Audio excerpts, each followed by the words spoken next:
It's been another week of not working Bouvet, but besides that, it's probably been a great week for the most of us. We have a couple of guys down below me here from Live Free and Ham, and they're going to talk about their show in a little while. But first of all, it's the Ham Radio Week, and someone's having Windows issues, I can hear. No, just regular issues. Oh, okay. You have a lot of them. Yep. That took us 50 seconds, including the intro, before we went on our first tangent, Bob. You need a little counter going in the corner. Well, that's what I've been saying. I want that, but I don't know if it's possible in StreamYard actually. And how many concepts are we going to steal from the Ham Radio Workbench? If you want, they don't own any copyright. Last time I checked, we could get Vince on as a counter, and he could have a flipboard in his little square. That's a great idea. You don't have to call them rat holes. You just call them squirrels. And every time someone squirrels and goes down, you rotate the squirrel number. I have a feeling this show is going to go sideways really, really bad. Yeah.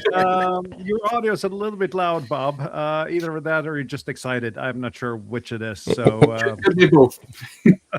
But again, how's your Ham Radio Week been? Yeah, good evening, everybody from Austria.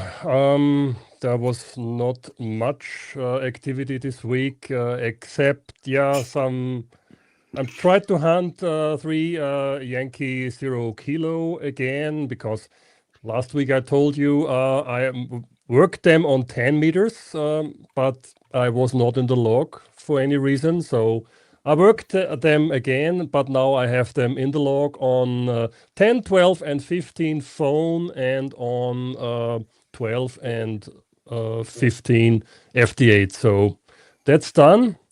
Yesterday I taught at the amateur radio course, which is still ongoing here.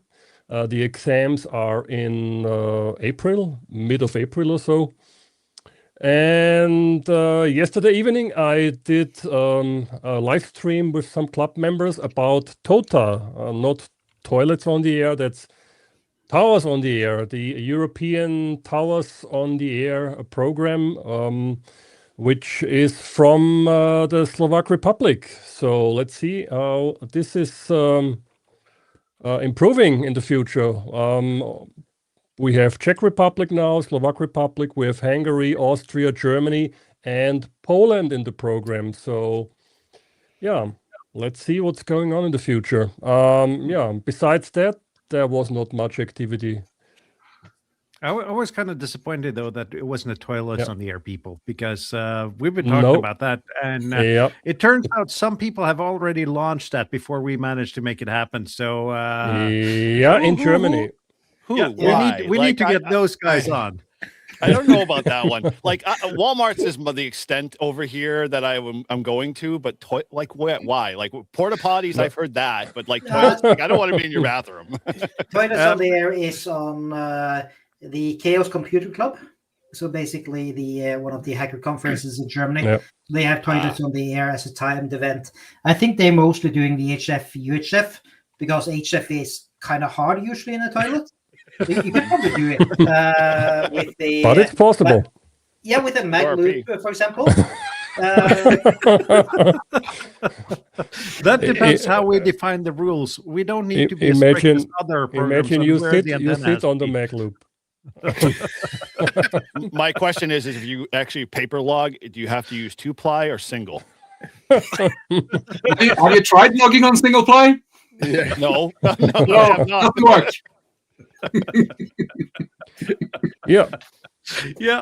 Long story short, that was my Ham Radio Week. Kjetil, how was your week, or how has your week been?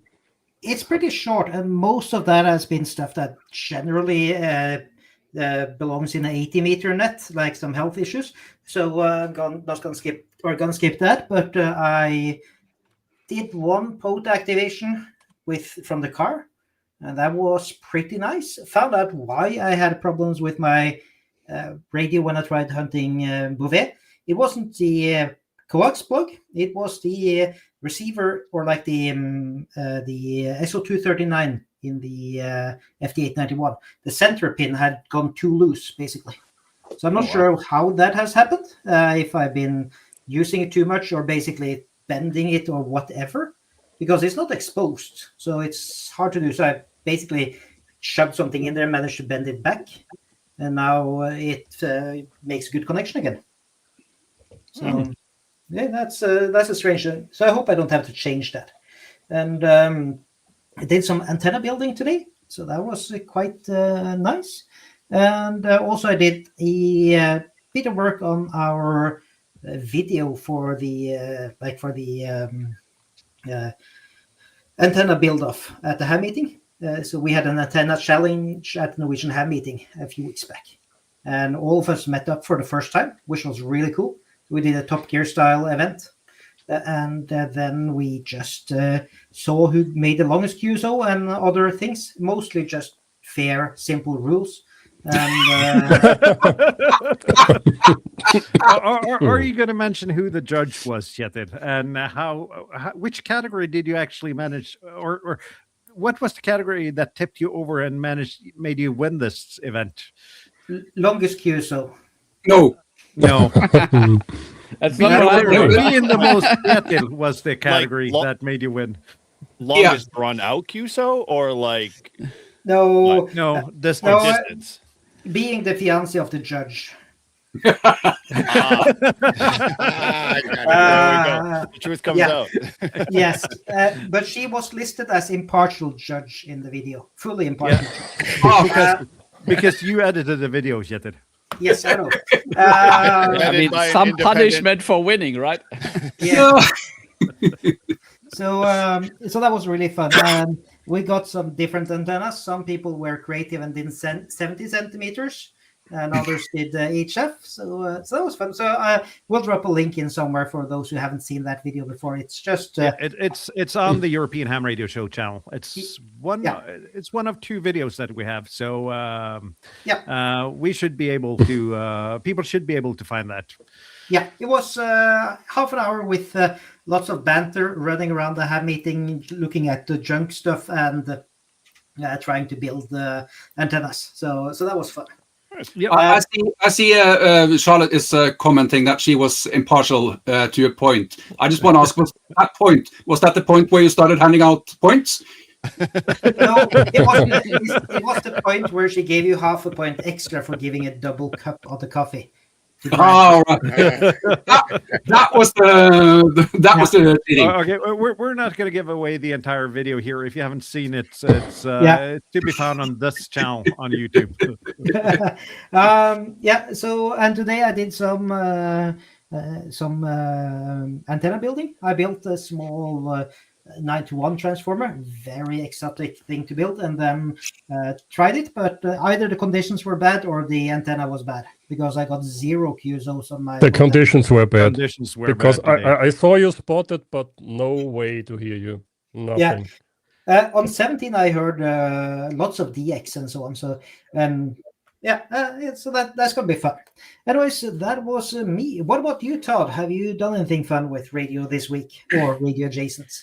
Well, that's a big kind of negative. I've been our friend Mike out of New York, he's been promoting this 52 weeks on 5.2. It's our calling frequency and 2 meters. So I've been calling out, and the first week, I think we're going on my third week. We're doing it for 52 days. The first week I was like on fire, getting people all the time. Last week, I couldn't get anyone. I was like, what happened? Everyone left. And then I finally got 3 people Saturday morning from my club. They were all on, and I was in the city, so it was pretty easy to reach them. But so I've been doing that, listening to our call frequency. And we did have our club meeting, and we had a guy talk about Admiral Byrd and him going to the South Pole and using the ham radio and the antennas and all that. And I thought it was really interesting.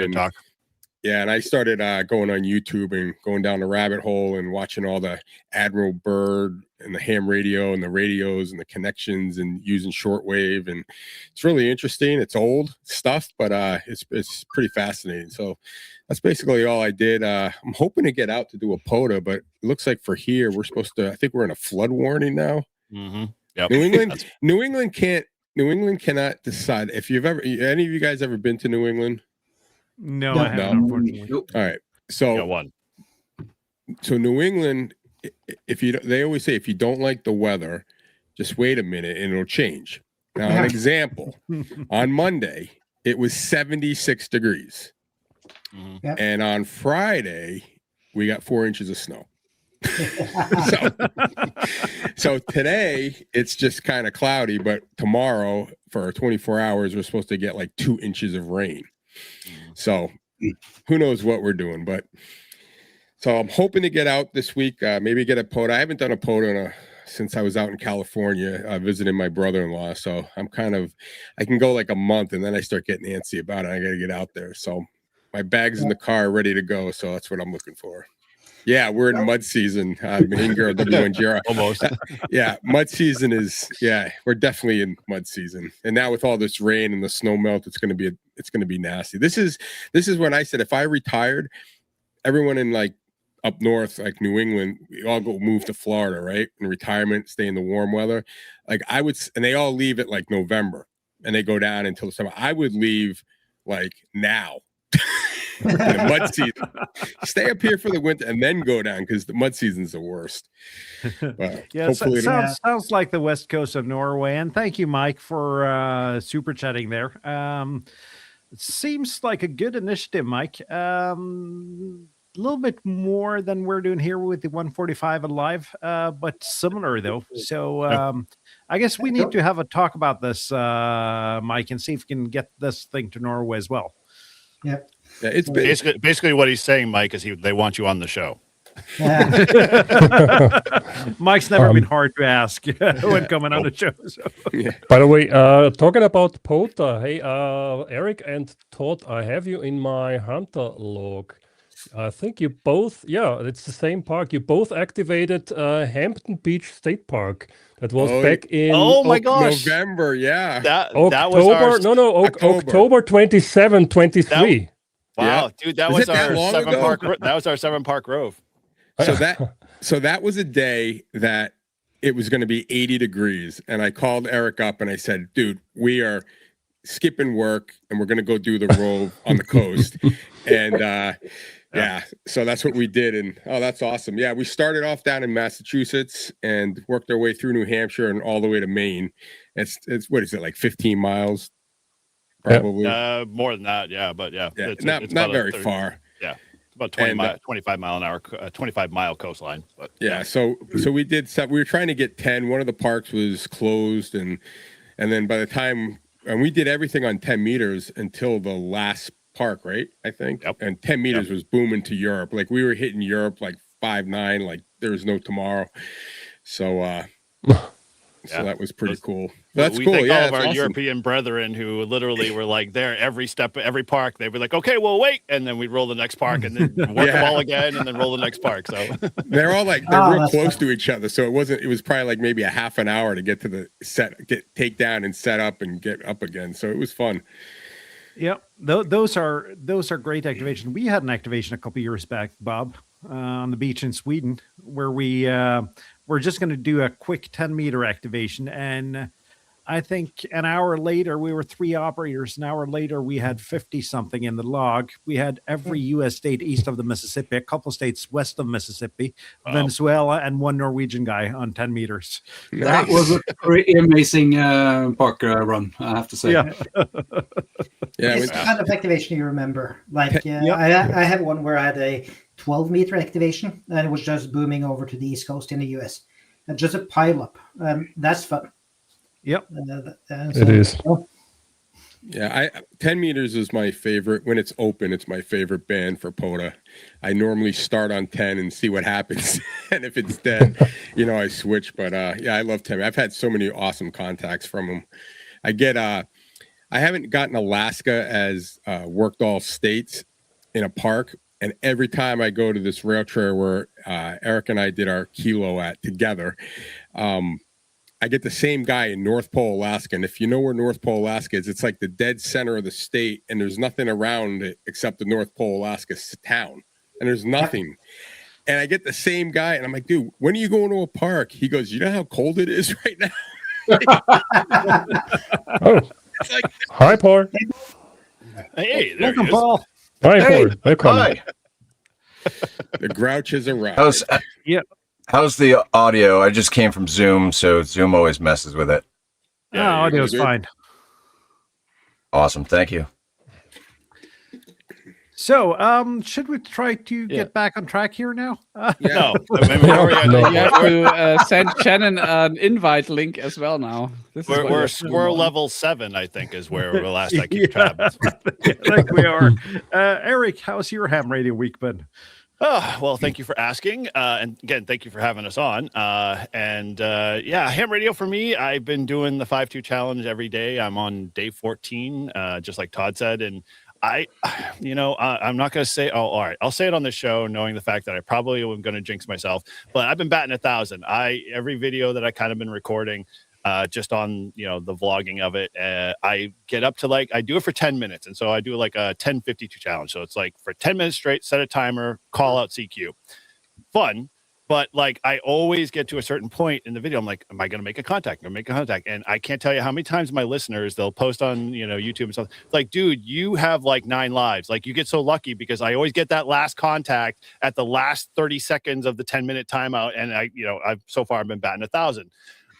But I had a really cool experience that I thought was fun because I'm trying to mix it up, and because I hear a lot of feedback from my subscribers and stuff like that, and we're watching the videos, and they're saying, "Oh, geez, when did she become Live Free and Ham?"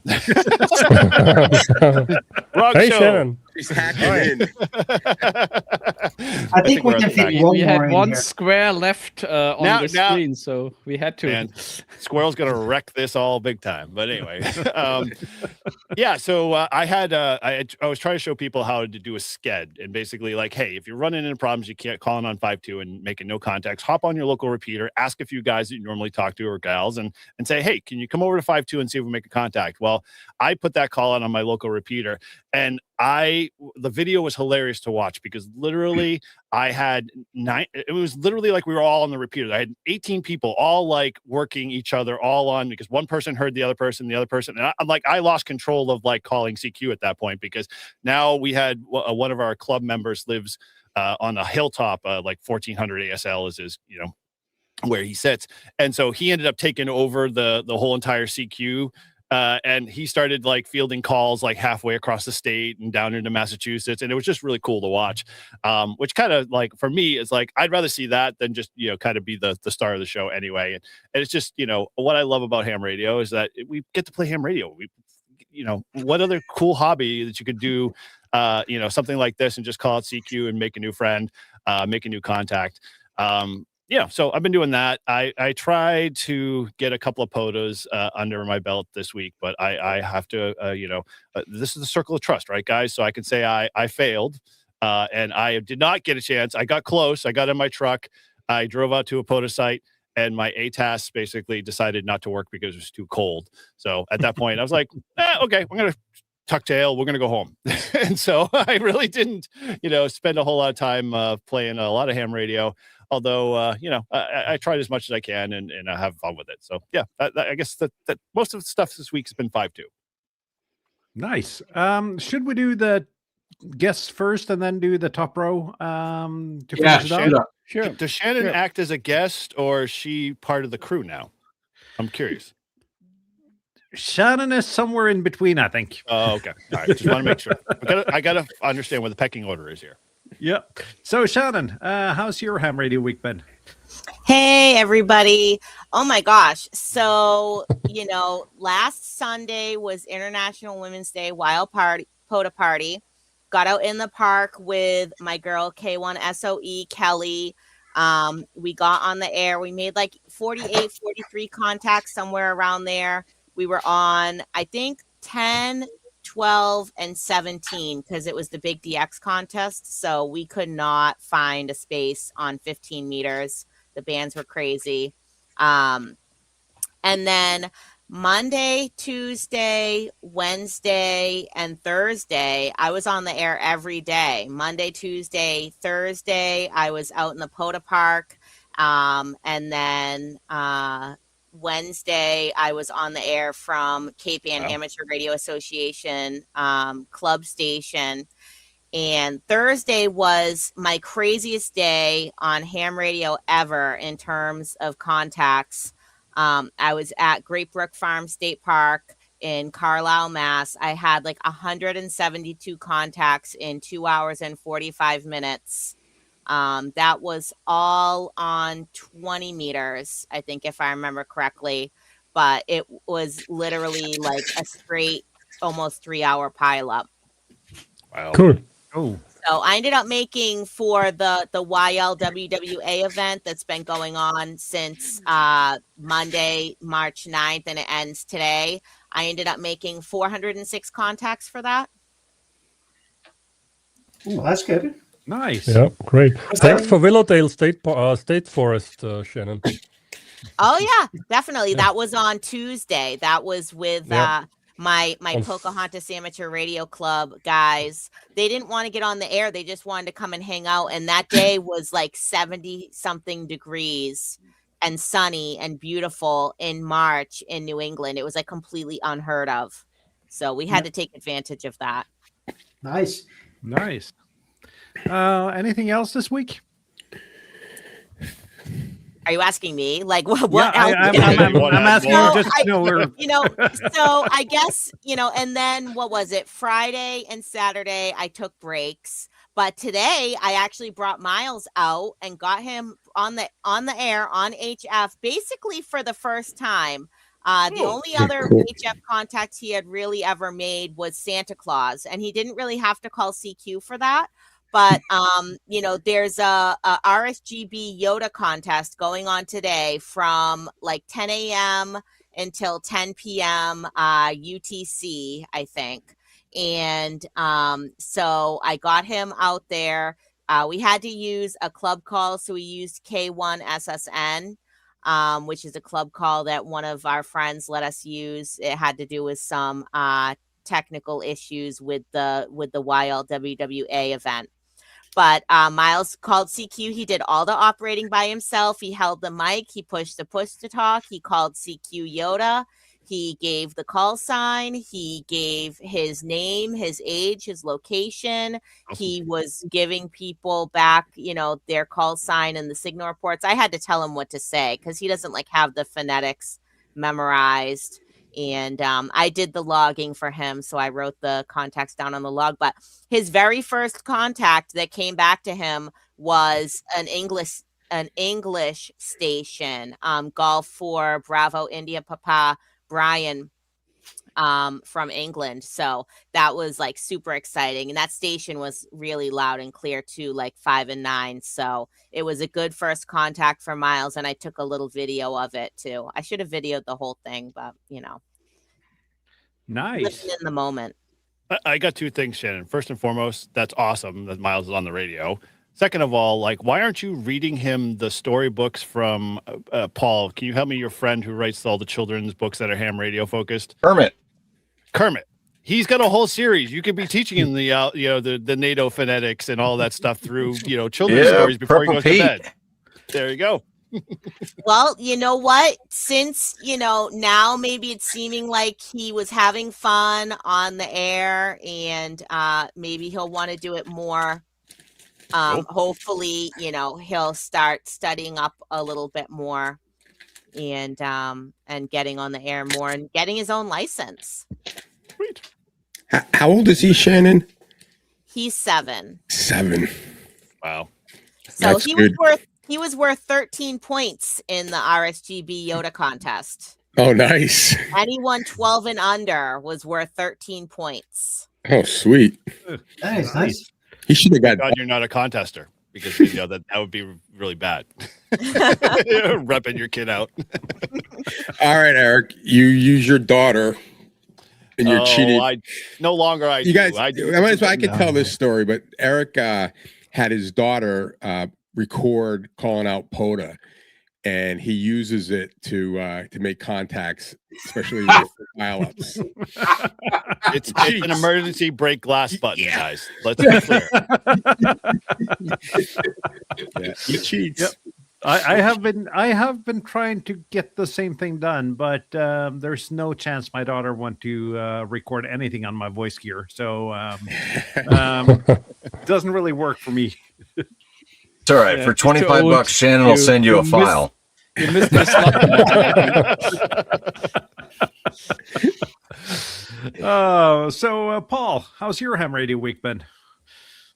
Hey, I'm late to the party, but so I've been doing the 5-2 challenge. I lost track of the number of days, but I think I started on the 2nd, so whatever that works out to be. And then let's see, this past Thursday, I met up with Prep Ham Paul, K5 VOP, and we went and activated the Claiborne State Park in Claiborne, Texas. It was nice, real low key activation. I think I called out on 10 for a little bit and didn't get anything, and I called out on 15 and got 1. So we just spent the majority of the activation just kind of going up and down the band, hunting and talking and shooting the breeze, having a good time, just enjoying the park. And then today, Shannon joined me as we get 2 new technicians and 1 new extra. Everybody passed, so. And if those guys are watching, congratulations from the entire European Ham Radio Show. Yeah, even if they're not watching, we congratulate you.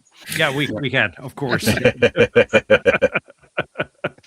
Paul, I checked my POTA log one more time. I also have you in the log. I'm surprised.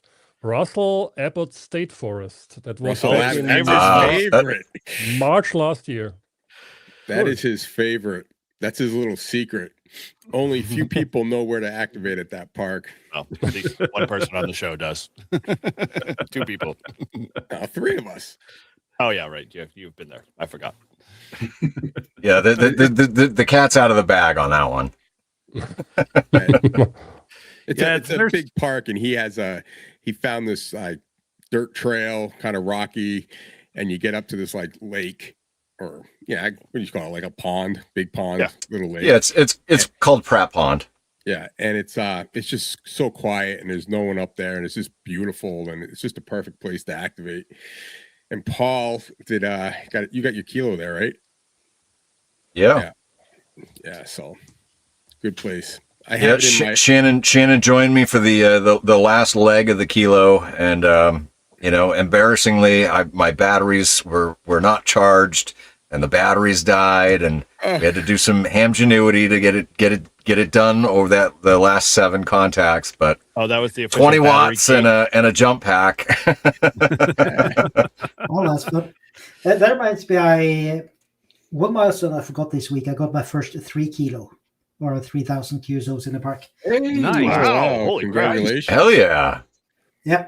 Nice. There's a big one. So is that something you need to keep track of? Because I think I've passed 5,000 at a park. I think you passed that a long time ago.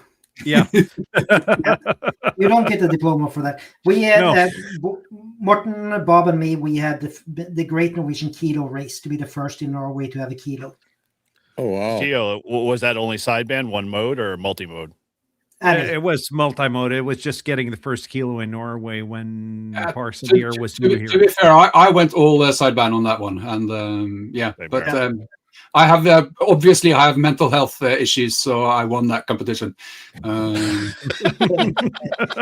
Just 4-letter sport. Huh? Both of them are the same. Just the 4 letters. Yeah, that's a mental health issue.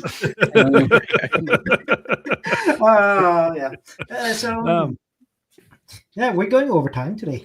Yeah, we are definitely going overtime today. We have 3 people left in the Ham Radio week. So let's go. Tobias, how's your week been?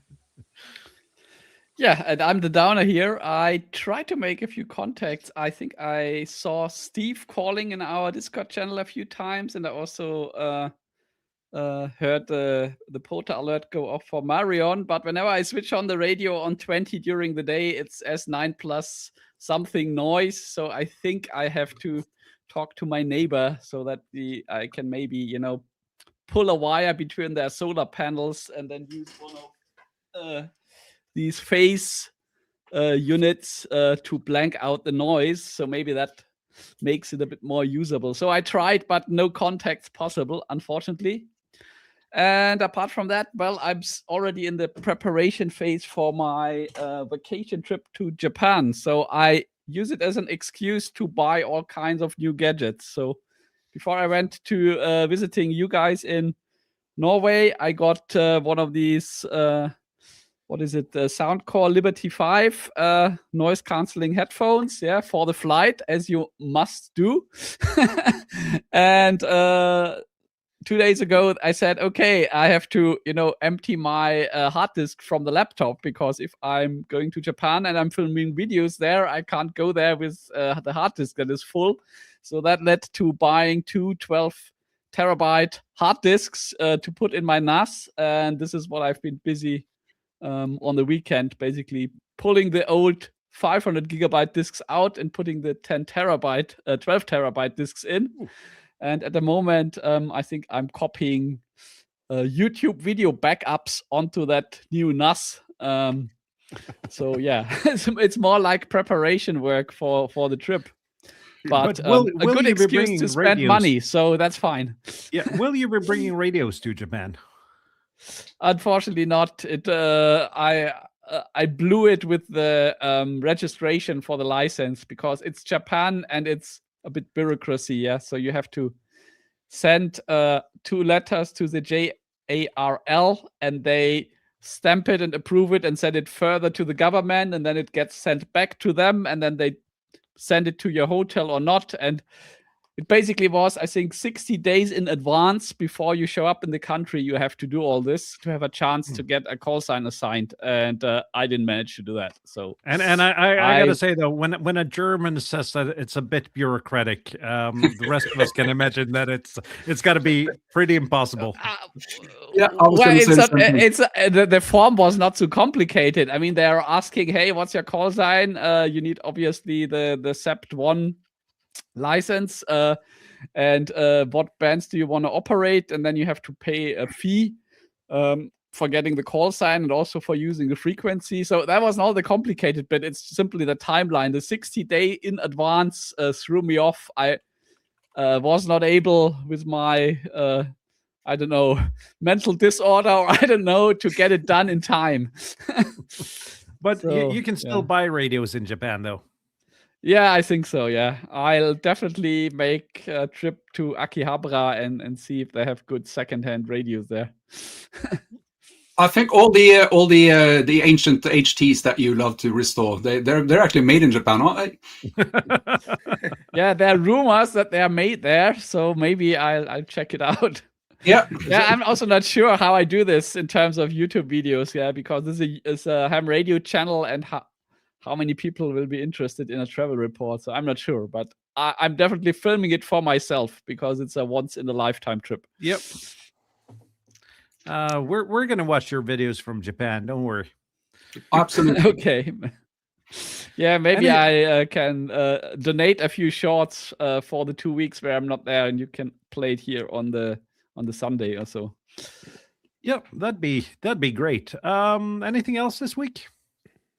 Nope, just trying to stay healthy and getting into the mood, and already, slowly thinking about how much tech gear I want to bring, cables, cameras, stands, mounts, noise cancelling headphones, computer, laptop, etc. It's just a big pile. The important stuff to pack, you mean? Yeah, exactly. Yep. Yeah, forget about pants and clothing. Yeah, no production assistant. Yeah. It sounds like all of my trips, I spend more time deciding what kind of gadgets I'm bringing than what kind of clothes I'm bringing. Yeah, that's a 5 minutes decision when you look at the weather report before you go, right? Yeah, and if it's a business trip, you pack a suit, and then you're good.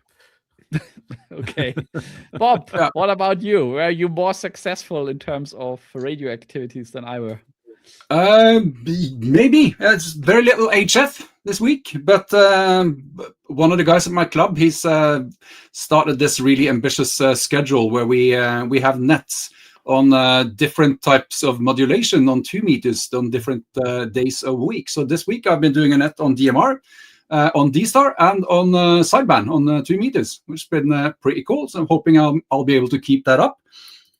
And I've been continuing on my my MeshCore journey. I think I probably showed this off last week. This is the MeshCore solar MeshCore repeater, and I must have done something right, because I put it to the side, and all of a sudden there were 2, so they're multiplying. And I have maybe I had a bit of an accident at my keyboard and ordered parts for 4 more. So this this is spreading. That happens. That does happen. It does When a happen. mama mesh node and a papa mesh node fall in love. Yeah. I hate when those things like accidentally jump into your cart, right? And then you accidentally check out with them.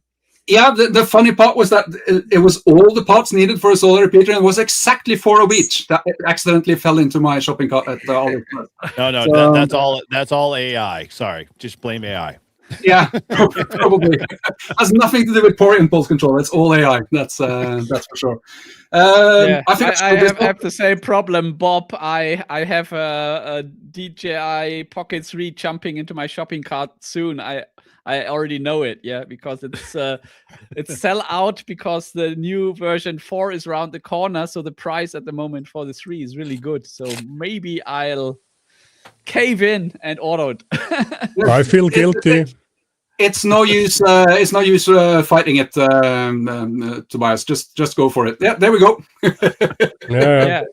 But I've I been think thinking about- I'm not sure how much dollar it is, but $349 brand new is not a bad That's about price. right. I think. It's a pretty good price. Yeah.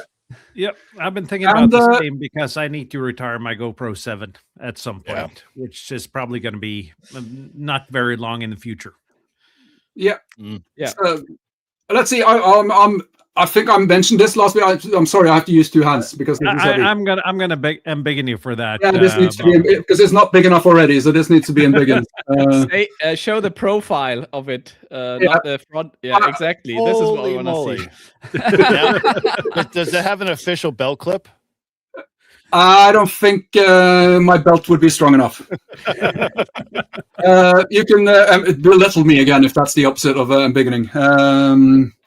Yeah, I've been playing with that thing. That's an Android 15 phone, a fairly alright phone, big screen, huge battery, and it's got a UHF, VHF, DMR, and analog radio in it, which I thought was pretty cool.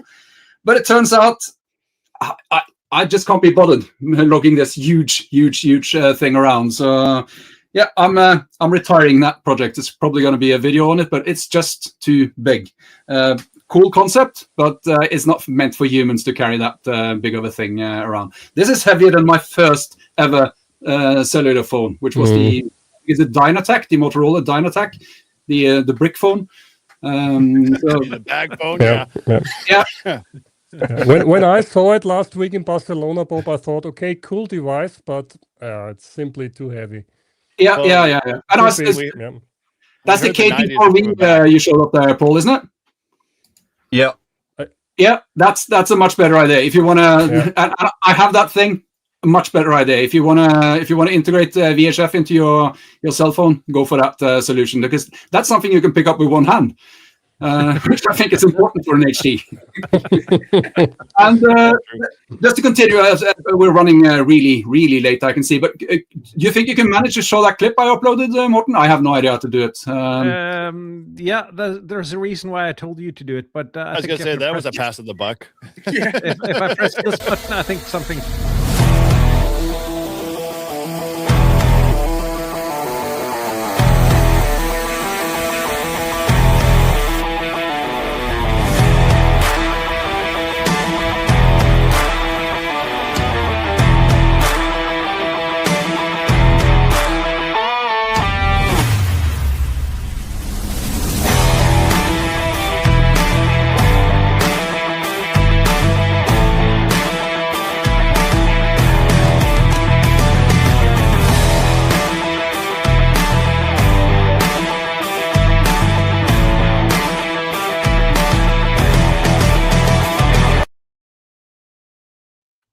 We know strangers to insane behavior on this channel, but I think that pretty much tops anything we've done so far. So extremely cool, and this is the level of enthusiasm that we're seeing now for Meshco.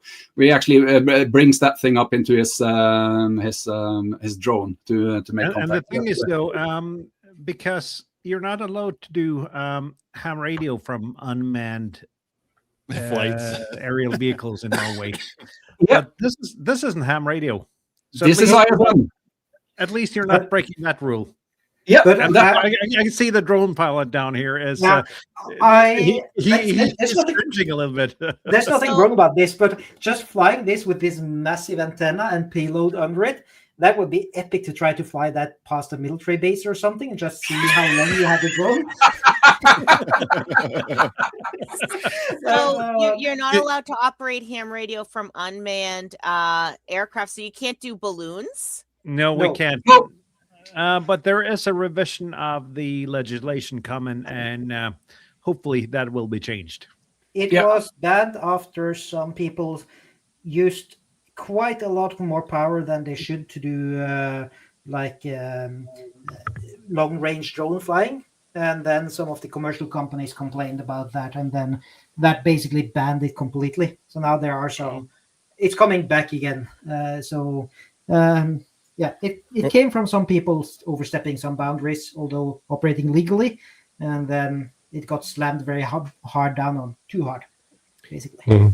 Yeah, we had I think the Chinese were doing like a spy balloon or something floating across the country, and then after that, ham radio, like a school had a little APRS beacon that cost them like $25, and they were tracking it, like I think it was over Canada or Alaska, and the military ordered it shot down by like $100,000 rocket. It was just a beacon, beaconing. They were tracking it like as it was floating by. I just got a message from Lima Bravo 3 Hotel Charlie. That was the guy that made the video, and wanting me to point out that this is ISM. This is not amateur radio. This is ISM. Yep. So. This is not ham radio. Let's be clear about that. And there's nothing wrong with that from the drone side either. It's just really cool to see, as long as the drone doesn't fall down because of it. But yeah, I love it. I got to say, the first time he tried hanging the radio beneath it, it interfered with the landing sensors. It thought actually the radio was the ground, so it was rather difficult to get the drone back down. So he had to disable the ground detection on the drone to do that. But yeah, bloody impressive stunt, that thing. So very, very cool. I love it. I think I've taken up plenty of time with my ham radio moment. So Morten, how about you? Well, not a lot of ham radio this week for me. Okay, great. Excellent. Now let's move on. There's been a little bit. Started out yesterday. AliExpress was kind enough to send me a couple of Haltech V3 boards that I'm going to use for MeshCore. And I thought I was going to print 3D printed enclosures for them. And I'm going to share some pictures here, because I honestly didn't think this was possible. But inside my Anycubic ACE, the filament box with 4 filaments, inside one of the dinguses in there, it actually managed to tie a knot on my filament. Whoa, that's impressive. Which jammed everything up pretty hard. It took me the better part of yesterday dismantling that thing and figuring out, first of all, how to dismantle that thing. It turns out I'm not the first guy that has had this issue, though, because there was a lot of people on the internet that had the same issue. Is that a feature you have to pay for? I think that is. It's included in the box. Mine did the same thing after just 2 weeks of printing. The latest firmware. Yeah. I mean, that's impressive. It ties knots for you. Yeah. It was jammed. It didn't move. It didn't move any in either direction. It was just jammed shut in there. It took me the better part. Now I only have a 3 filament changer, not a 4 filament changer, but I can live with that. Did you break it? It doesn't want to feed filament through the slot that had the orange filament anymore. I can probably fix that, but I didn't want to spend that time at 8 o'clock last night, actually. No. So I didn't manage to print those enclosures, though. But today I managed to, let's see if I can find the right window here. I managed to go out and do a POTA at the beach. In windy, rainy, chilly conditions, about 2 degrees centigrade, and strong winds. It was so cold. Didn't look at the bands before I went out. That was probably a good thing. And the rain was closing in from the sea really fast while I was there. Put up the G90 vertical antenna. Managed a single QSO in about 30 minutes. Then I decided, I looked at the rain closing in and I just decided it's time to pack down. And that's pretty much the extent of my ham radio this week. But you still recorded a very nice motivational video for us. I So thanks did, for that and that was actually my reason for going out today. The video. The video, and the POTA activation was actually the backdrop. But I made a video talking about if portable ham radio is good for your mental health, and yeah, it is. Yeah, not So, for your freezing fingers sometimes, but for your mental health at least. I was so insanely cold because it was about 5 degrees when I went out the door at home and no wind. Oh, come on, really? And so it was a bit colder. I didn't dress for neither the wind, the cold, nor the rain. So it was chilly, but it was fun. And at least I got to go outside before leaving on another business trip tomorrow morning. So no more ham radio for me until Friday. Well, I am bringing a LoRa APRS node, and I am bringing an HT, but no AHF gear for this trip. Bring the mesh core thing. Maybe you can set it up while you're on the trip. I don't know if you've ever worked in the event industry. There aren't enough hours in the day to do what you're supposed to do. So I don't think I have time to set those up. Then you get to choose whether you want to do radio or sleep. And I do have some plans to film a quick video. My daughter's filming me or taking a picture for Snapchat or something through the door here. Or maybe for identification later when they have to figure out your remains or something. I don't know. So I'm probably going to do a video about doing remote ham radio from a hotel room while being there. Cool. Now, so question for you, Morten. Are you going to submit your log? For the POTA? Yeah. Okay. It's just going to take me about 6 to 8 months, as it usually does for me to upload my logs. Okay. You might want to let that one contact that's know. the reason, Tobias, why you haven't gotten the log yet for the activation after the Norwegian ham meeting. Yeah, but it's one export click. How hard can it be, Morten? Please try.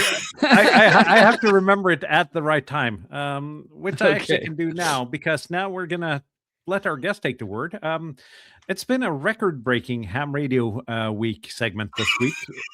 49 minutes almost. So we have 12 minutes now for no.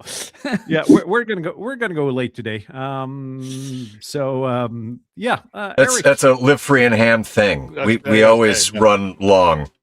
Yeah, we've had the ham radio workbench on here a couple of times as well. We're not anywhere there. We're way below their level, but yeah, we now run along. We know that it's not Vince making the show long, but it's George and Smitty. They're making the show long. we're channeling the inner Smitty. Is that what you're saying? Yeah. So Eric, tell us about Live Free and Ham. Well, I'll throw this to Todd because he tells the story pretty good. But in essence, we're Live Free and Ham. Paul, you have your own spin on it, my friend. I have to say it's creative enough that it's well worth telling. So, I'll let you tell it and I'll fill in as we kind of go. Yeah, I mean, I got into ham radio by accident, kind of. I fly model airplanes and drones and stuff, and I do some FPV, which is first person view. And in the States, the video feed to your eyes from the aircraft is a ham radio band, and it's our technician band, which is our first entry level band. So it was COVID, and it was like what was it? No one was going there to do anything. I got an app thing, said $5, get your ham radio license. Like, all right, I'll do it legal. How hard could it be? I bought an HT, got on a local repeater, and eventually met Eric. And he kind of pushed me to the next level to do HF, and we did HF, and then I got my general. And that day, we on the way home from where I got it, we stopped at a park and did my first POTA activation, and I was hooked. So we've been friends, learning about ham radio. He's been a ham operator a lot longer than I have. Kind of took a hiatus, but came back, and we were just talking. I said, we should probably do like a podcast, because no one really does anything on the East Coast. It's always, Texas and West Coast, and why don't we just try a podcast? So we got our buddy Ryan, and and we started. We didn't know where it was going to go. We were just going to see how it went. Eric had some experience because he had a podcast with his brother and his friends, and so he knew kind of how to do it. And so we just started, and then Ryan had to step away because he's a pilot who we also worked him on that rove that we did, that Beach Coast 7. We worked him from, I think he was over Norway or Finland, and he was at 45,000 feet and doing about 750 miles an hour, and he reached us on 10 meters. To check in. But yeah, so it just started that way. So he kind of left. He couldn't do it because he was always flying and around the world and stuff. So it was just harder for him. And then Paul joined, and Paul and I think I did my second activation with Eric and Paul and I got to the park in the parking lot and was like, "Did you bring anything?" And he's like, "Nope." I'm like, "I didn't bring anything either." Had a chair, and Eric shows up, set it up, and that was the start of I think our ham radio and our friendship, and we all got along. And Paul came in, and I mean, what are we on, like 3 years now, Eric? 3 years, about 170, 140 episodes. Yep. Yeah, so we just started as a podcast, like once every 2 weeks we started, then we went every week, and then we threw it on YouTube, and we've talked about everything. We like doing the interviews. We've had a lot of different guests, and then sometimes like we just do nothing, and we just get on, and either Paul and I give each other crap and yell at each other, or we just talk about things that aren't ham radio, or we'll try to start talking about ham radio and get talking about parachuting or baseball, because they like my baseball rants, because my kid plays baseball and I've been coaching a lot, and Eric's kids are older. We like your rants. We like your baseball rants. Every time I rant, the stats go up, right? Is that it? Yeah. Is that what the new? That's a new stat now. Yeah, that's a new stat. So what really was kind of cool is we started doing this, and then people started hearing about us. And this guy Izzo, do you guys know Izzo from Ham Radio Clubhouse? Barely. So Izzo is in Connecticut, and he used to call us those guys up north, and we kept saying "live free and ham." So Eric bought the domain "those guys up north," and then we got on Ham Radio Clubhouse, a few times, and got noticed. Then it just kind of spiraled, and now all these ham radio YouTubers all kind of know us, and we've been on their shows, they've been on our shows. And we get guests, and we did a 24-hour POTA last year for the first time. We did a camp out, and we activated for one park for 24 hours. So that was fun. So we're just the whole idea was just to promote ham radio and just have a place for the East Coast, Northeast to have some airtime, on the channels, and see how it goes. And I find it kind of fascinating, because one of our guys that he's been on our show, and I call him the POTA King, because he's retired military and special forces, and he worked for like a private company doing military stuff, and he's retired, and he does POTA, and he is nuts with POTA. Like, he does 2 activations minimum a day. Gets like 300 contact, like a 300 contact park is like nothing for him. So I met him, and he came to our club, and he lives a little bit farther away, and he showed up at the club, and he wanted to meet Eric and I, because we were doing, he knew that we did POTA, and he was doing POTA, and he wanted to meet us because he didn't really know a lot of people. And I started talking to him, and he recognized my voice. He goes, "Are you on Live Free and Ham?" I'm like, "Yeah." I'm like, "You listen to it?" He goes, "I was just listening to it on the way up here."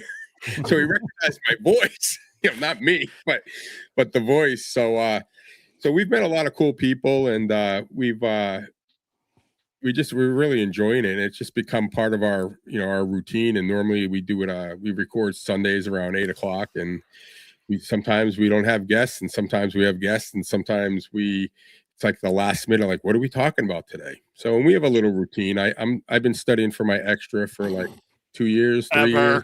Ever. I kind of stopped studying, and Paul quizzes me, and it's.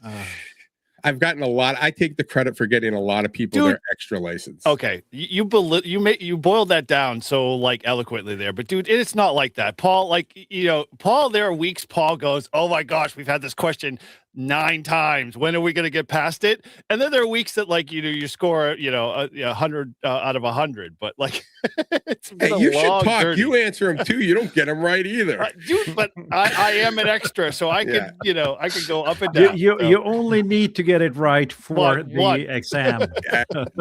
Listen, the longer it takes you to study, they're going to change the question pool, right? We are already anticipating that, Shannon.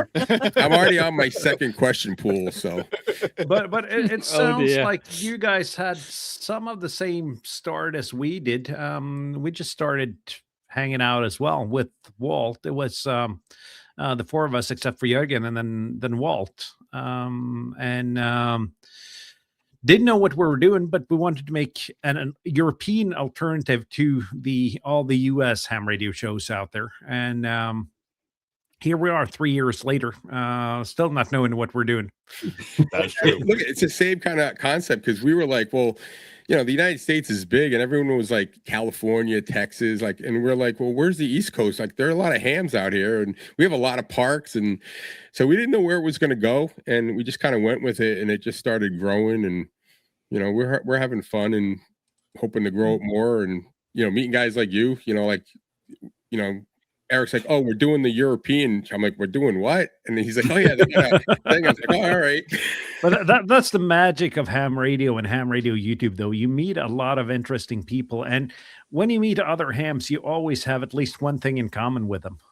Right. Yep. So there are so many cool concepts you have. I remember you guys. You had the roast by Shaq, right? Oh yes, roast. Yeah, that's Paul's thing. You guys watch that? Yeah, I got my shack sent in there and roasted really hardly. We were nice. Your shack is like the best shack out of all of us. I mean, it's well maintained. It's beautiful. It's green. It's nature. No, I really love that concept and that people do it so differently. Yep. I think you mentioned podcast. Do you primarily do you do videos or audio or both of them? So we started doing. We started doing just the podcast, and then I said, all these podcasters are doing it also on YouTube, so can we do it on YouTube? And so we just started to see how it would go. And we just did the live ones on YouTube, and then it just kind of happened. So we just send it to the podcast and YouTube and all the. Well, what happens is you get this, you start on the podcast world, and you're like, people are like, oh, I really want to see what you were doing, and we're like. Oh, well, we don't have the video for that. And then they're like, well, can you put a video out? And we're like, oh, all right, fine. One more thing to add to the, editorial kind of list. And so then Todd's like, we got to put it out there. My wife says, we need to see more video. And I'm like, okay. Does she watch the show? Every once in a while. But, it's okay. We got to put out video. And that was before Paul, which Paul's funny because he tells his own story with this because it's unique enough that I think it's important to add. But we were doing just a podcast alone. And then when Ryan stepped away because of flying and whatnot, we had to fill in the gap. And so that was the first year I think we were in this whole process. And we're like, we can't just be Todd and I talking because that just looks stupid. And Todd and I are just going to get bored with each other. So let's see if Paul wants to do it. So I reached out to Paul, and Paul, I'll give you the story because you can get into your skydiving stuff because we kind of led you down that road. But go ahead. Well, yeah. So I mean, the show has brought many different doors opening for me.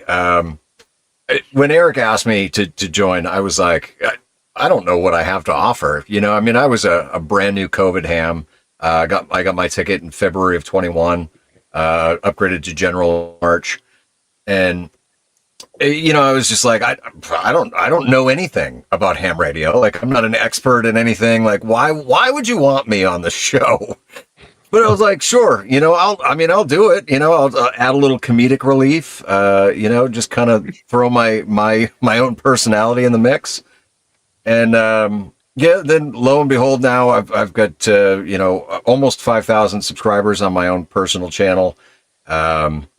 We interviewed Kilo Niner Oscar Lima in I think it was May a couple years back.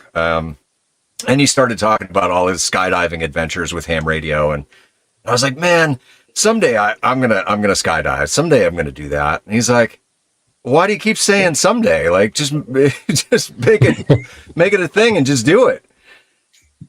So I bought my first skydive, and Eric was like, hey, you know what? Let's live stream this. Let's make a big thing out of it. Times. we went through 5 reschedules of that first tandem jump. It got rescheduled because of weather a couple times. It got rescheduled because the pilot wasn't available a couple times. But on October 17th of 2024, we were able to actually finally get that first tandem in. And so now here I am, almost 80 jumps. I got my B license in skydiving, and I'm constantly just trying to try something new with skydiving and ham radio. So last month I did a all-star parachute mobile. So I did. I jumped out of the plane, deployed my parachute right away, and I was talking. You might have been. I was talking down into my node through All Star.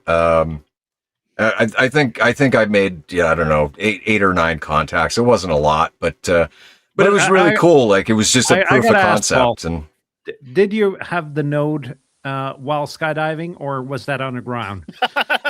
No, the node was on the ground. Yeah, but I was curious because the node's got such a tiny little antenna on it, and I was like, I don't know how well I'm going to receive it, being up in the air at 12,000 feet and coming down. But I received it perfectly clear. Everybody that was hearing me heard me perfectly clear. So yeah, it was definitely it was a first, and I probably should have bought beer for the drop zone, but the drop zone that I was at, you have to buy beer at the bar, and so it's considerably more expensive than going to the store and just buying a case and dropping it off. But can you do a POTA while in the air? Like, should be doing, for example, in the bird sanctuary, at least it should be possible, because they're over the ground anyways. Oh yeah. Yeah, I mean, I would imagine as long as I am over the park, then that would count. I don't know too many drop zones that are right next to parks, but you're gonna try and fly over the park and leave enough room to be able to fly back. But I mean, Chet is the POTA coordinator for Norway, so he can probably manage to get something over here for that. Yeah, depends. But you can always jump in. It's just powered flights that aren't okay. So landing with a parachute, that should be doable. I know nothing about parachuting or anything. How long do you typically stay? Let's say you deploy your parachute right after you jump out of the plane. How long do you have before you reach the ground, typically? So typically, we stop all radio activity at 3,000 feet. And from 12,000 to 3,000 with the brakes stowed gives you 12 to 15 minutes. Oh, nice. So with a scaling wire, you should be able to do a HF then. 10 meters. Yeah, and Carlos has done HF. He likes the what is it? The ham radio workbench antenna. Yeah, Pactana. Yeah, that's what he uses a lot. And he just kind of lets the wire trail behind him. And he makes a lot of HF contacts. But there's this newfangled mode now called FT2, and I think that a complete QSO can be finished in, is it half a minute, Kjetil? 11 seconds. 11 seconds. So that would mean you can make 60 contacts on the way down on FT2. You just need a I just have to have like a laptop running. application. Of course. Oh yeah, Yeah, that's cool. plenty Though. of time. Plenty of time. So we do That a would lot probably be a record. so we do a lot of ham radio and parachute talk, and it's been fun. So yeah. And one time, like Paul and I forget, we were probably getting into it about, I always say the VE questions are stupid and useless and domain, and Paul gets all upset about it. And we've had like some, like, I wouldn't say brawls, but I mean, we're just messing around with each other, right? And I think people started getting comments like, are those guys all right? Are you going to still be back? And Paul and I just kind of laughing, like, seriously. So it's a good. You have all the contact information that you need to email them about all of your questions that you don't like. Yeah, for those that don't know, like obviously we do this week in, week out, and there are some weeks it's like a slog, and some weeks they're just like we just laugh it off and it's fun, and it's Todd likes to say for some reason, and he has nothing to really kind of back it up, but that's the highlight of the show, and then all of our listeners kind of drop off after that, and so all of our trending numbers apparently reflect that. I haven't been able to prove that otherwise, but people have always supported him on it. It's been really cool to kind of just have a lot of us. The proof is in the comments. When we didn't do it for a couple of weeks, everyone's like, "When are we doing the testing? When are we testing Todd?" Yeah, but Todd, if you were to bring out one question that you think is completely stupid or not good, at least, could you? I don't think you can pick one, could you? I'd say 90%. I mean, some of the questions they ask, I'm like, I was listening to an audio book, and the guy was like, yeah, this is the dumbest question ever. I don't even know why it's on here, but I'm just going to tell you to memorize it. Like, that's what the guy said in the book, to study for the extra. He's like, unless you're going to be like a physicist, scientist, something, he goes, you're never going to need this. But I had no radio experience at all. Like, I didn't know anything. So when I took my first test and studied for it, like, I had to learn, like, I knew nothing, like zero.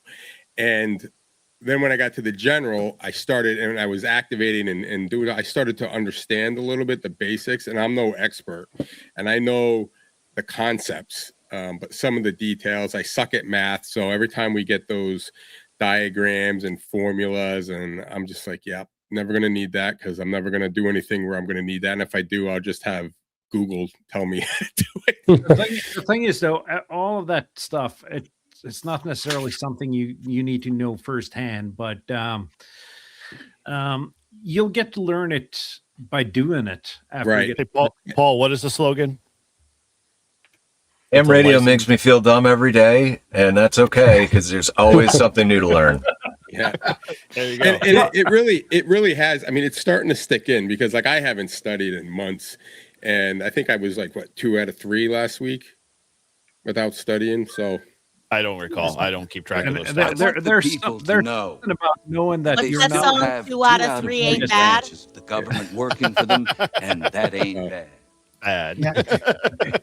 There's something about not being the smartest person in the room, and if you're in a room full of hams, you can pretty much say that you're not the smartest guy in the room. Some would claim otherwise.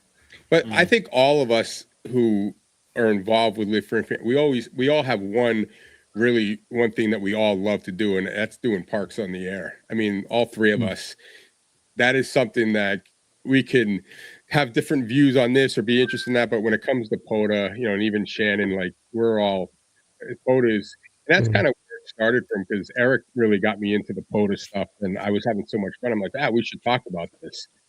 And it wasn't just going to be a POTA station, but I said, I'll talk about POTA all day long if you want to. But it just kind of, we've had some POTA stuff on there, and we've talked about, but it's been really good. And I've met a ton of people. I think we all have. And now Paul's like kind of roaming. What do you call it? You're like the roaming RV life. Yeah, the RV life, just traveling around the country. And so he's going to all the ham fests and meeting everyone and kind of repping us, throughout the country. And he'll be back hopefully in the summer, right? August. Is that when you're coming back? No. Later. September, October. Well, There are currently no plans to return to New Hampshire this year. Oh man, there you go. Anyway, but and Paul is our winter field day guy, and he wasn't here this year. And I mean, Paul is like, when it comes to winter field day, he's got one of those fishing tent things, Ice tent, all 9 yards. And 2 years ago, it was so damn cold, like it was probably 10 degrees outside, and you'd go into his tent, you'd have to take all your shit off because it was like 75, 80 degrees in there. You'd start sweating. And he had it like that all night long, just making contacts. And I mean, and he was the guy, you know, winter field day, that was his gig. And then he left and he goes, well, you guys can use my stuff. Eric and I are like, yeah, we're not going out there. You're not going to be there. We're not going to go. So, but it's been good, you know, and the podcast keeps us all connected. And even though we're not in the, all in the same state anymore, his home is New Hampshire. So that keeps him, legit. That's why he's still an official, Live Free and Ham member, because he no, he's always going to be there. Just give him crap. Yeah, it's kind of funny. Like, go ahead. Yeah, it sounds like you guys have a really good vibe, though, and there's definitely some chemistry between you guys, which makes it. Took a while. It took a while. I think Paul tried to figure out how to fit in. And Todd and I like, dude, welcome. You be you know, whatever. Like, be weird. We're okay, you know. And so it took a little while for the, kind of the weirdness vibe to kind of jive. But yeah, once we got kind of going, it's been fun. Like and I'll tell you, the skydiving for Paul, in my opinion, has like saved his life, because I got half the jump because I showed up like 4 times, and the 5th time I'm like, Eric, just call me when he's going. I'll leave work. I'm like 15 minutes away, and I'm cruising down this road to get to the field, to the thing, and I look up in the air and I see them coming down as I'm driving in the trees. I'm like, oh, he's coming. As soon as I get there, he lands and he comes over, and the smile on it, I've never seen the guy smile so much. I was like, holy crap. You had to be there. And that was it. He's like, I'm going again. And now he's just been, and we were trying to get him. We were trying to raise money. We're like, you got to get this guy, keep doing it. And now he's like, what are you up to? Like 80 something jumps now? Just 80. It's 79. Yeah. So that's a lot, you know, since it started. At least I think. And I need to ask, though, compared to ham radio, is skydiving an expensive hobby? He did a fundraiser to shave his beard to just get the gear, right? Or to buy. What'd you buy for that? The chute or something? Yeah. So what I did was I sold the extra 7300 that I had. That was my field radio. I sold that, and I bought a skydiving helmet, which was $500, and then we did the fundraiser where I was ready to shave my beard for the right amount of money. Raised about $3,000. I was able to get my container and canopy and everything. And then to get the right sized canopy was $1,400. So yeah, I mean, it's definitely not a cheap hobby. If I was to get a brand new system, you're looking at 10 to 15,000. Now, nice flex. Wow. For all you people out there that are watching this in Europe and the States or wherever, Paul did say if you sent him $100 and an outfit, he will skydive with it. We're spreading that. Yes. If you want to see a little like a fan, so think of something cool for him to wear, and you've got $100, send it his way, and he will jump. Yeah, we were joking about skydiving in like an serious animal onesie, and yeah, we weren't joking at all, my friend. This is serious. I will do it. I will do it. As it is, we already got him to jump in a pink shirt. I can't remember what we put on the shirt. Did we put anything on that shirt? It's a pink Grouch Army shirt. Okay, that's what it was. Yeah. Yeah. It wasn't Jake. Salmon. Okay. We do have some suggestions Yes. here, Paul. There we go. $100 will get your Borat to jump. Yeah, By all means, yeah. Shannon, you could probably knit that in like half an hour or something. Well, It'll I be gotta like a ask, marathon you said it. jumping. This is skydiving. It's an expensive hobby, but I think the most expensive part of ham radio is the fact that the likes of Yaesu and Icom they continuously create new radios, and it's impossible not to buy them. Is it the same thing with the new parachutes and new parachuting equipment? Well, I mean, I would absolutely love to have a whole collection of different canopies for different things, and I'll probably get to that point at some time. But as of right now, I'm perfectly content with my used gear. I'm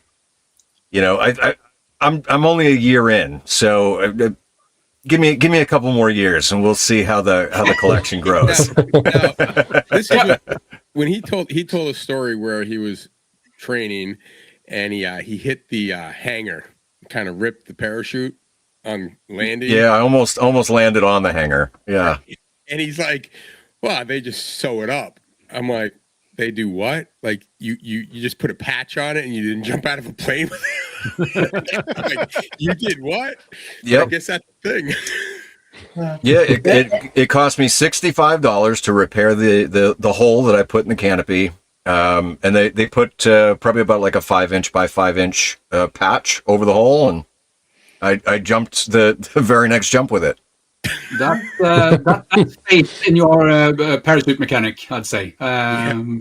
Yeah, I'm skeptical of letting anyone touch my car. I couldn't imagine how it felt to have someone else fixing your parachute. There's a very big POTA next to here, which is big for base jumping. Not for POTA and base jumping, but it's a 3,000 feet or 1,000 meter sheer cliff down to the fjord below, just straight down. So that is a challenge for you. It's not too far off where I sent in the photo of the shack you roasted. Same park actually. Pulpit Rock you're talking about? No, TEHRS, which is on the other side, a bit further in. Right. Yeah. So it's 3,000 feet straight down, and you have a tiny patch of land you can land on. Otherwise, you go in the drink. And mostly, if I remember correctly, most of the people that jump there, they actually survive. Yes, some of them. Yeah, most of them. Yes. Okay, I'm just waiting for Paul to get the wingsuit, and then he could do like activations for like those guys can fly forever. Wishful thinking. Yeah. So ham radio and base jumping in a park. Is that something in the future for you, Paul? I've thought about base jumping. I think if I was going to do any type of base jumping, it would probably be from a bridge to start. Very, very, very frequently, you see canopies open up and then you 180. I would not want to 180 into a cliff face. So at least off a bridge, if you 180, you're going under the bridge. No big deal. Yeah. I'm sharing, Martin.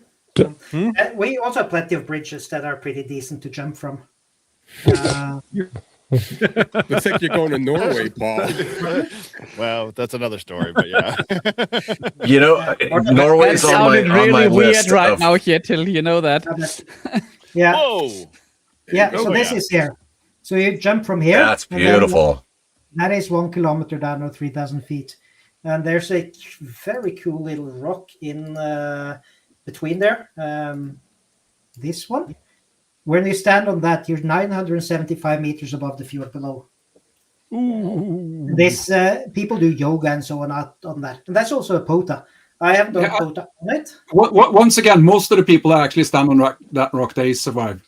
So. Yes.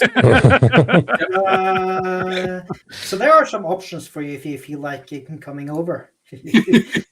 I got to say, Chet, that for the host that's not working in the travel industry, you're doing a great job of promoting Norway here. Yes, I know. There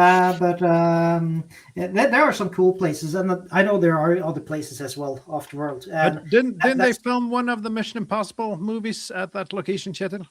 No, that was on Pulpit Rock on the other side. That's only 600 meters or so. So Okay. 2,000 feet. But there are so many cool places like that around the world, and bringing the radio there is also cool. But that's what you get from Ham Radio YouTube. Also, people sharing these places, or Facebook or whatever. Ham Radio, just community, just people sharing it. So I love that. I have to travel sometimes. I haven't done it lately, but I was traveling down south and stuff. I literally bring my backpack, would have my POTA gear in it, and I throw in like change underwear and some socks and maybe an extra shirt, and that's about it. And I'd go to my 24-hour trip or whatever, and I'd go do what I had to do, and then I'd find parks on the way back. And it's crazy because like I'd be down in like Mississippi, and I'd have like our numbers, like, so 1 is like New England, but if you're down there, they're thinking they're getting New England, and I'm like, oh no, I'm in Mississippi just on a business trip. Yeah, but that's strange though, when you're traveling and you look at the POTA map more than the actual map of where you're going. Yeah, well, that's what I do. When I say, oh, where am I going? So I went into, I got this thing done, and I had like half a day, and I'm like, well, I could drive like 45 minutes out of my way and hit Louisiana and pick up another state. So I did that one, and Louisiana, I don't know, like, trust me, it's different. And I was in a black Hyundai car, and I found this park, and I just set up my my vertical, and I'm in a black car, and I got my radio in the car, and I'm just working the park, and this guy comes by in this huge truck, big wheels, and he's driving around, he's looking at me, and then he finally walks over, he goes, "You FBI?" I'm like, "No, I'm not FBI." He goes, "You're not FBI, you look like FBI." And all the guy was doing was like illegal dumping his trash in a dumpster. I'm like, "Dude, I don't care what you do. I'm doing ham radio." I've never been accused of being the cops here, but being a spy, that happens quite frequently. Wow. Yeah, so that's one of the things with ham radio. It's just been fun, and I've gone, like, with Parks on the Air, like, I've gone to so many places I would have never gone to. You know, like we have I do juvenile probation, so I'm down in Florida checking on kids, and I find this park, and you just go in there, and it's just beautiful. And then the one time I think I was in Mississippi, my first time, and I'm at this park, and I'm talking to Eric on the ham radio, like I was working him in New Hampshire, and I was down in Mississippi. He goes, "Oh, you should stay to do late shift." I'm like, "Yeah, I don't think so." I'm like, "Did you know there's alligators in Mississippi?" And I'm like, on this lake, and this alligator is like staring at me, and I'm literally like, it's getting dusk, and I'm like, I'm not staying here in the dark. I didn't even know there were alligators down there. So, but yeah, it's been a lot of fun. And it makes you go outside where you'd usually go though. I went to Croatia last summer, and in 34, 33, 34 degrees centigrade, that's about 90 Fahrenheit heat. I decided to rent a bike on an island in Croatia. And I had a 4-kilometer bike ride in the woods to get to the park. Oh. At 90? Did you actually activate? No, the bands turn out the bands died. That day. Of course they did. Croatia is a hot place. No, I didn't manage to activate. And then when I was going to complain about it on Discord, it turned out that that guy over there kind of spoiled the moment, because that was the day. Well, you and Charlotte made it official, wasn't it, Jetted? Something like that. So that was fun. Yeah. So I went into Discord and figured, well, this is not the day to complain about bad bands.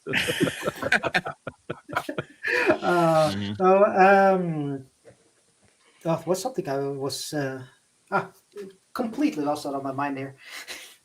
Well, Eric and I, we did, the three of us did. Eric and I were together, and Paul went up north. We had a solar eclipse. And Ooh. Paul went up north to do the full eclipse. We were like, where we were in the southern part of the state, we were like, what, 3/4, a little more than that. So Eric and I go down there, and we're doing it just because we wanted to see what was going to happen to the bands, if anything, like what was it going to be like. And we were like 20 meters and everything was booming. And as the eclipse went, it first of all, it got cold, and then it got buggy, like we weren't prepared. Like normally we'll have like mosquito things or whatever. It got so buggy, and then the bands just died, and birds were like everything was making noise because they thought it was going down, and then all of a sudden it came back out, and the opposite happened, except the bugs didn't go away, so it like screwed up all the animals. But we activated the park, and Paul was like up where it went total darkness. Like we got it down to like dusk. But Paul was up north, and he was in total darkness, and that was kind of a cool activation to do because we didn't know what to expect, and it was more of the environment, the way the weather changed was the bigger thing. But the bands did change. I mean, they were really strong, and then they kind of died, and then they came back a little bit. So the sun and the light does make a difference. I've done a different one there. I have one midnight sun activation where I was on summer solstice above the Arctic Circle, and that was nice. And I watched the sun, and like I knew it was supposed to be gone, so it was kind of like weird. You knew it wasn't supposed to be there, but it was there, so that made it weird. But that was also during COVID, and the country was closed for tourists, and this place is usually a tourist trap. So usually when you see photos from this area, it's called Lofoten, then it's full of camper vans, like from one end of the beach to the other end. And now it was empty. It was only me. They had to actually close the camping site, so I was the only guest.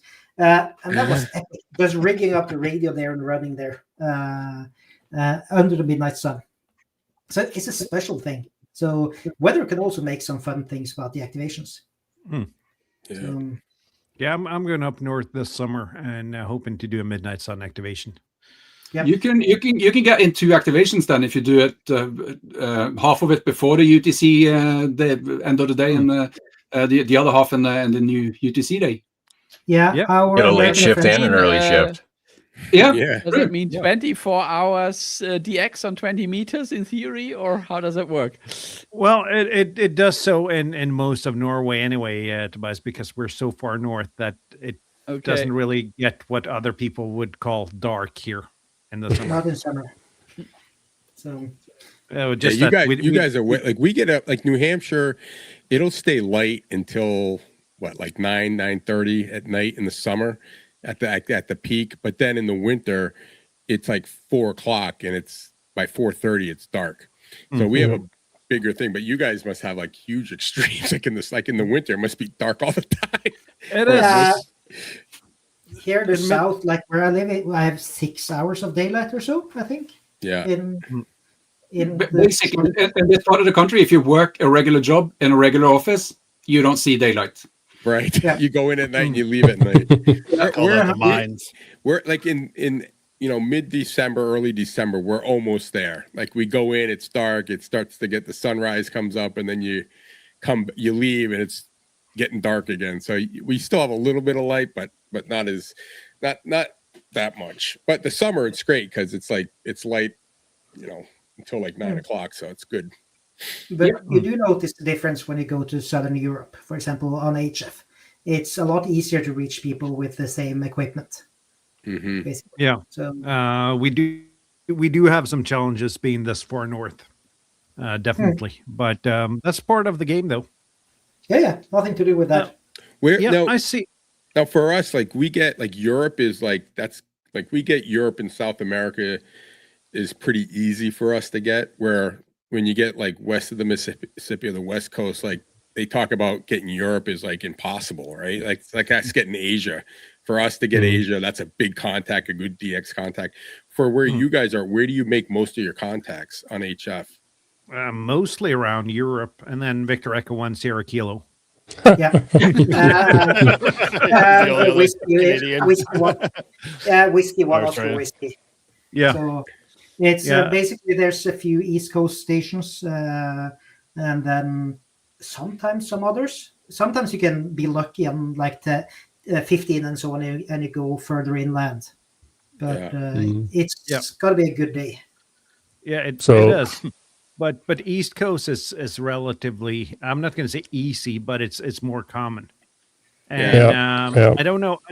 Well, I know a little bit of what kind of station Steve's running in Nova Scotia, but he's got an amazing takeoff. So even on the worst DX days, you can usually get Steve in the log. And it's interesting, I can reach the northern part of the East Coast easy, but some states like, I don't know, Louisiana and so on, Mississippi, maybe there's not much going on POTA-wise, but yeah. So for example, last week I worked Louisiana, Connecticut, Oklahoma. Okay. Yeah, you're getting out there west. Yeah, but Yeah. My black hole is still Oklahoma. It took me about 4 months after getting licensed to get 49 states. But now, let's see, 5 years later, I'm still missing Oklahoma. Oh, really? It's like North Dakota for all of us in the United States. Nobody lives there, and like, Or like nobody can get Montana. contact. Yeah, Like Montana's got 1,000 people in it, and the state's huge. Yeah, There's probably, like- Alaska is pretty easy for us because we're actually closer to Alaska than most of the East Coast. Yeah, North Dakota is pretty simple. I think I have several in there. Yeah. But they're also pretty far north, right? Yeah. So They're northwest of us. So yeah, they're on the Canadian border. yeah. So Well, and when I make my way north here next month, I'll make it a point to stop in Oklahoma and activate a park, and I'll put it in the Discord. I'll put in the Discord. Hey, I'm in Oklahoma. yeah. Then I probably need to keep. I need to add you to my Hamler then and have my flex ready wherever I might be. So, for example, Marion, who's in Maine girl or Whiskey One girl, I worked her this week on FT8, and that was barely, but it happens sometimes that we get her as well. So yeah, we have a hard time working Maine too. Yeah, from New Hampshire. Yeah, I guess that's more of an 80-meter contact for you. So maybe, or you heck, VHF or 40. Yeah. Oh, you were the one who told me on FT8 about Antarctica, right? Was it you that called me? Yep. Yeah. So Paul, I'm upstairs. I'm like watching TV or something, and Paul sends me a text. He goes, "FT8 Antarctica." I run down to the radio again. I'm like, I'm never going to get it. I see the guy on there, and it was a Japanese station, a research guy in Antarctica. So I made that contact on FT8. So technically I've got all continent, in some band or some form. So that was a cool one. But and my other really exciting, I worked at overtime at the kids' jail, and I'd work the third shift. So I'd have my flex out on my house, and I'm about 30, maybe 20 miles to the place, and I'd use the internet to get to it, and I just all night long I just try to make contacts. Well, this one summer, it's like 2 or 3 summers ago, between like 1 a.m. our time and like 3 a.m, 20 meters, I was getting New Zealand and Australia 5-9 all the time. I was talking to the same guys every night, and it was crazy. And I'm like, and they're in a different, like, we're in winter, like I'm in summer and saying, my God, it's so hot here, and they're freezing because they're in winter. Well, freezing by Australian standards. Yeah, it's not really that cold. But I thought that there was is really a difference, though. Their houses aren't built for cold weather. Right. So, that was a cool, like, for me, I thought that was really awesome because, and I was starting to get bored. I'm like, oh, not another Australian channel. Like we'll get like Florida, like we get Florida pretty easy. It's like you get Florida, like, all right, you got Florida, but it's like Florida's always on. I was getting to the point, I'm like, oh, I'm like, can't I get like Japan or Thailand or something? But yeah, the farthest one I think I made was, I think it was 10,800 miles. From my QTH to the contact. That's my farthest. And I think it was, I think it was in New Zealand was that one. So, yeah. But it's cool. I see that we've run long today. I think we should probably wrap this up just to be kind to our viewers. Thank you so much for being on. It's been a pleasure. Thanks for having us. Yeah.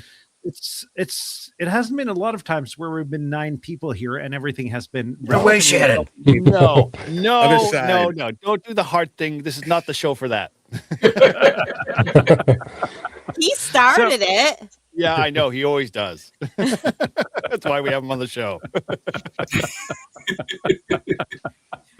So And the poor thanks. Europeans are so confused right now. They are. They'll have to tune in. I need to start listening to your podcast and watch your shows more regularly. I can certainly see that. So We'd love to have more people from around the, especially Europe, to check us out and see what us crazy Americans do on the East Coast. yeah. Well, I mean, now that you guys have Live Free and Ham has been on the European Ham Radio Show, maybe the European Ham Radio Show needs to be on Live Free and Ham. Yeah, we're already on the cat out of the bag. We're already working on that. Yeah, we're already on that. Oh, sorry.